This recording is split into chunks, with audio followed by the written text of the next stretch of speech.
played chicken with a fuel gauge and you ran the machine all the way down. Now what could possibly happen?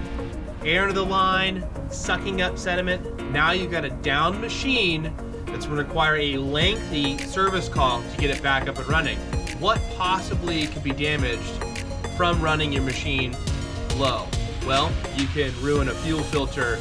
You've got your fuel pump, injectors, rail, all of that may need to be replaced if you ran your machine low on fuel. So what can you do? Download the T3 operating system. It's going to send an alert out to multiple sources letting you know the machine is low on fuel. Let's get someone out there and fill it up and get the job site back up and running, and the machine won't have to have that lengthy, expensive service call. Now you know.